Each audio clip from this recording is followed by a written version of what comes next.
இந்த காலத்தில் செல்ஃபோன் இல்லாத ஆளையே நீங்கள் பார்க்க முடியாது. பெருசுலேருந்து சிறுசு வரைக்கும் மொபைல் ஃபோன் யூஸ் பண்ணாத ஆளே இல்லைங்க. அதில் சில பேர் காலையில் மூஞ்சியில் முழிக்கிறதே ஃபோனில் தாங்க. அப்படி என்னதாண்டா அதில் இருக்குது, எப்போ பார்த்தாலும் அதையே நோண்டிட்டு இருக்குன்னு நம்ம வீட்டில் இருக்கிற பெரியவங்க கண்டிப்பாக ஒரு டைமாவது நம்மக்கிட்ட சொல்லியிருப்பாங்க. அந்த அளவுக்கு நம்ம மொபைலை யூஸ் பண்ணுறோம்.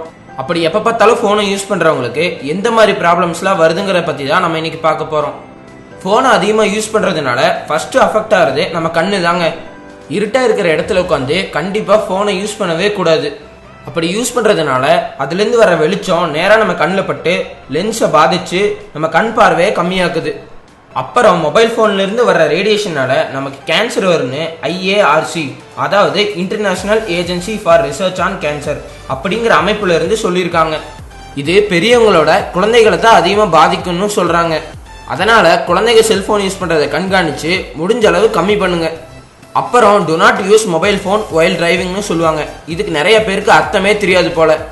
எவ்வளவு சொன்னாலும் வண்டி ஓட்டும் போது ஃபோனை யூஸ் பண்ணிகிட்டே தான் இருப்பாங்க. இதனால் நீங்கள் மட்டும் பாதிக்கப்படுறது இல்லாமல் உங்களுக்கு ஆப்போசிட்டில் வண்டி ஓட்டிட்டு வரவங்களும் பாதிக்கப்படுவாங்க. ஸோ டிரைவ் பண்ணும்போது ஃபோனை யூஸ் பண்ணவே பண்ணாதீங்க. சில பேர் ஃபோனில் ரொம்ப நேரம் பேசிகிட்டே இருப்பாங்க. அப்படி என்னதான் பேசுவாங்கன்னே தெரியாது, அந்த அளவுக்கு பேசுவாங்க. அதிக நேரம் ஃபோனில் பேசுறதுனால உங்களோட இயர் ட்ரம் பாதிச்சு காது கேட்காமையும் போகும். அப்புறம் இதனால் முதுகு வலி, கழுத்து வலி, முட்டி வலின்னு உங்கள் உடம்பு இது கெடுக்குதுங்க. நம்ம ஃபேஸ்புக், வாட்ஸ்அப்னு யூஸ் பண்ணும்போது மொபைல் ஸ்க்ரீனை டச் பண்ணிகிட்டே தாங்க இருப்போம். அப்போ நம்ம கையில் இருக்கிற கிருமிகள்லாம் ஸ்க்ரீனில் பட்டு ஸ்ப்ரெட்டும் ஆகியிருக்கும். அதை இன்னொருத்தர் தொடும்போது அவங்க உடம்புக்கும் இது ஈஸியாக பரவி நோயவும் உண்டாக்குது. இது எல்லாத்தை விட பெரிய பிரச்சனை நம்ம மொபைலுக்கு அடிக்ட் ஆகிறது தாங்க.